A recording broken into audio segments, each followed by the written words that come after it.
So welcome back to WCCF Tech TV, everyone. It's Keith again, and I was really hoping to be able to bring a review of this and some kind of performance numbers. This is the MSI B350 Tomahawk. Okay, so nothing real special there, but it's got the A129800 APU, and I was hoping to bring you some performance comparisons, and unfortunately the motherboard BIOS isn't quite ready. Getting ready for a good comparison of there, we had ordered the Pentium G4600.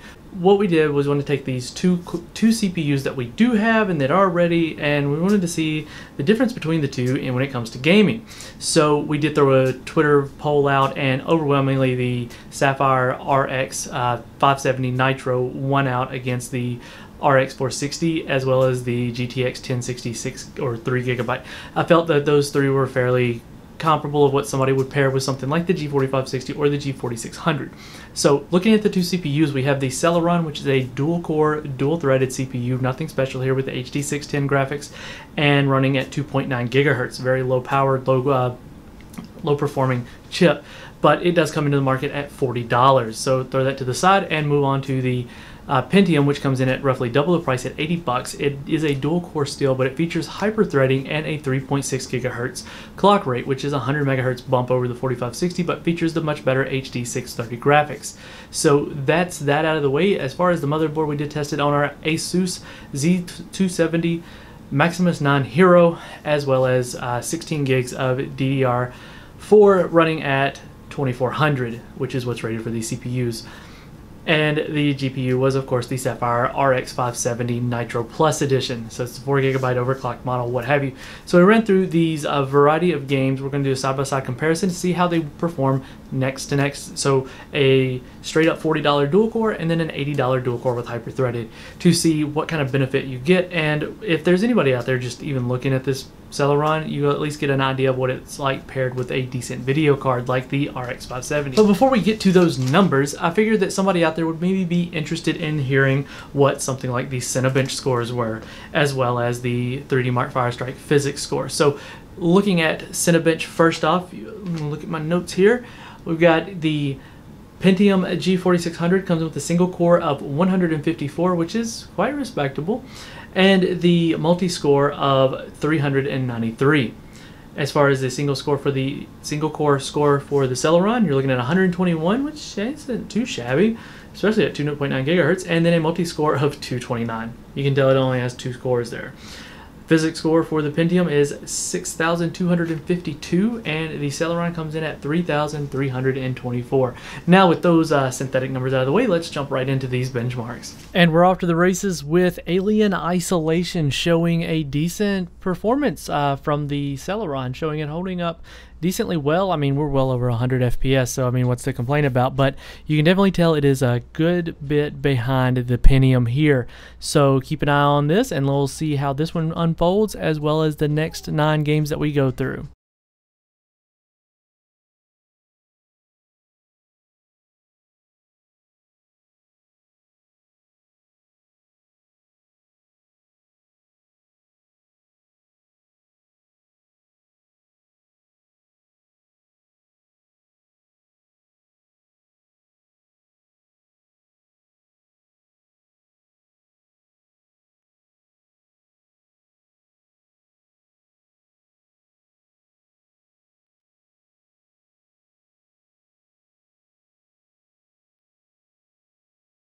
The difference between the Pentium and the Celeron here in Ashes of the Singularity at 1080p with the standard preset on DX12 even is absolutely astonishing. It's nearly double the performance on the Pentium at almost all times. It was actually a fairly smooth experience on the Pentium, whereas the Celeron was basically a stutter fest. So definitely want some cores on this one.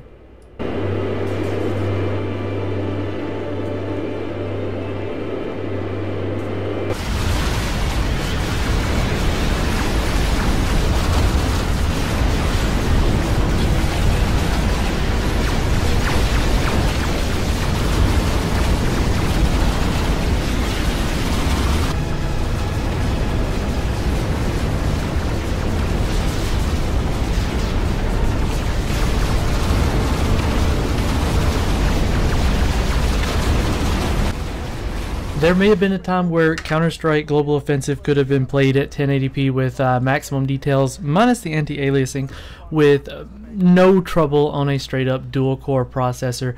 But I think you can see here that there is absolutely no denying that this game is multi-threaded at this point. Maybe, I don't know how much further past a 4 threads that it's going to run, but in this comparison you can see just how much faster the Pentium is running than the Celeron in this game. Oh, he's gotten Lucas back down. Kanji recognizes his rotation toward the library, and he'll get there first. So it still creates a possibility for the wrap that's now denied by Doja in pit. Zeus has gone to burrow his way inside the site on 17. Steel gets closer. He's got to be way careful though, because as he gets closer to the pit, he makes himself into Zeus. Good reaction from Zeus. Recognizes as well that they get so much closer, and Hobbit comes all the way around, and it's Gambit to take the pistol. A pause coming in straight away. Using the high preset, you can see that the Pentium is running off and leaving the Celeron way in its dust. Huge difference here, much more consistent GPU utilization, much higher consistent frame rate there on the Pentium, so really nice to see that there.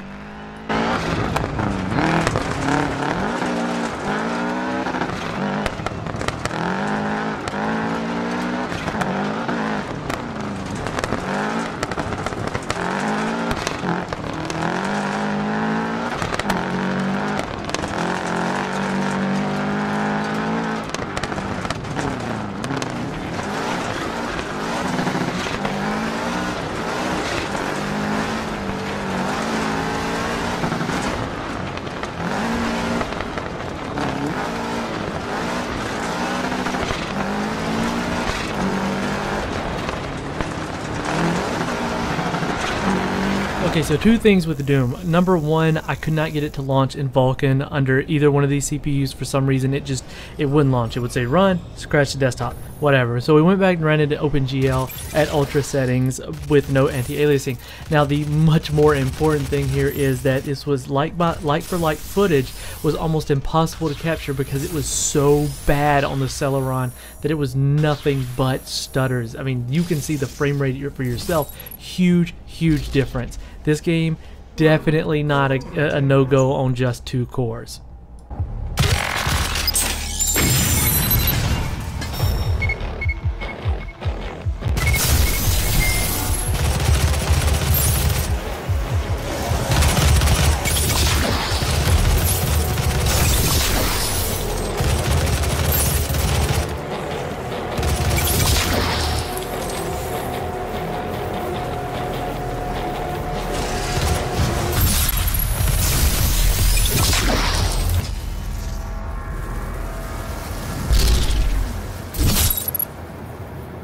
Dota 2 at 1080p and its highest preset, I was actually a bit surprised by this one. I didn't think that it would make much of a difference in which CPU was being used, but as you can see here, it clearly does. The Celeron has no trouble getting it over the 60 FPS threshold, but believe me, if you're running an RX 570, you're going to want more than that. So it's good to see that the Pentium can drive that one on up.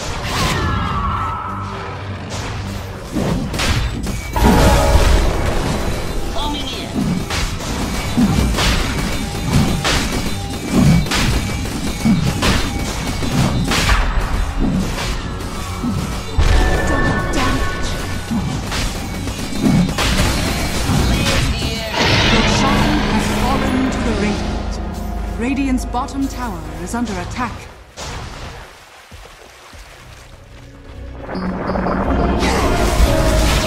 Oh boy, running Prey at 1080p with the very high preset is going to take way more than the Celeron. It's perfectly fine over on the Pentium, but 2 cores with no additional threading is absolutely useless in this game. It was just like Doom, almost impossible to get like-for-like footage because of how stuttery it got, and it would kind of jump at times. So definitely want to bring the threads to this one.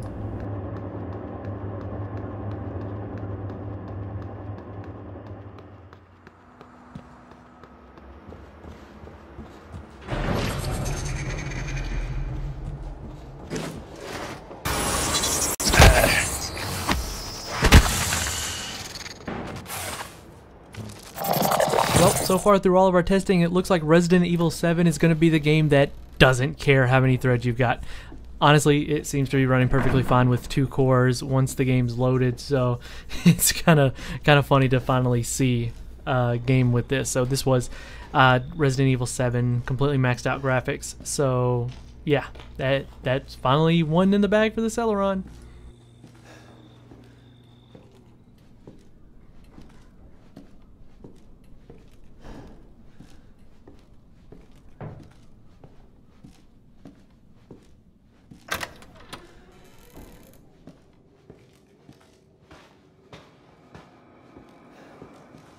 Alright, so Rise of the Tomb Raider at 1080p with the high preset utilizing DirectX 12 yielded some really interesting results in the fact that it actually ran, well, of course it ran better on the quad-threaded solution, but it wasn't a huge margin better, except the thing is, when you got into this, the first test, they were about neck and neck. The second test, it got a little bit more disparity in there, where the quad thread solution ran much better. But when you got into the last and the third part, it actually took so long to load that I guess the benchmark just gave up loading all of the assets. So the actual frame rate is higher on the dual core, but you can look at it and tell it looks like garbage.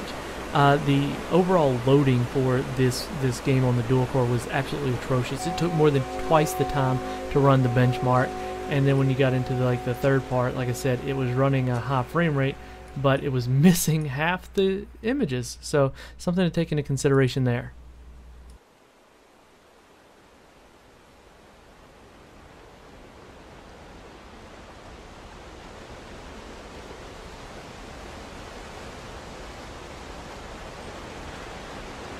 And last but not least, Shadow of Mordor at 1080p with the very high preset.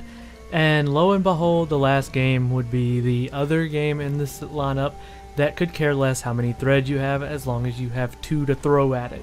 So it looks like the dual core and the dual core with hyper-threading perform just about the same in this title, albeit with much lower utilization over on the Pentium lineup. But this will be the last title in the games that we take a look at. Now let's jump into the very, very short conclusion.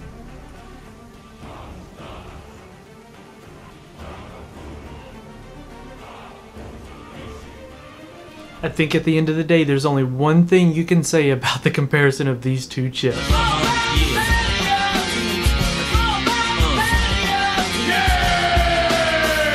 Either way, if there's anything like this you'd like to see in the future, maybe something on the AMD side, but again, we do have the APU stuff coming. I'm just not going to do that until the BIOS is ready. But until then, this has been Keith with WCCF Tech TV, and if you found this video entertaining or informative whatsoever, feel free to leave a like, a subscribe, and if you have any questions, feel free to leave them in the comments down below, and we'll get back to you then.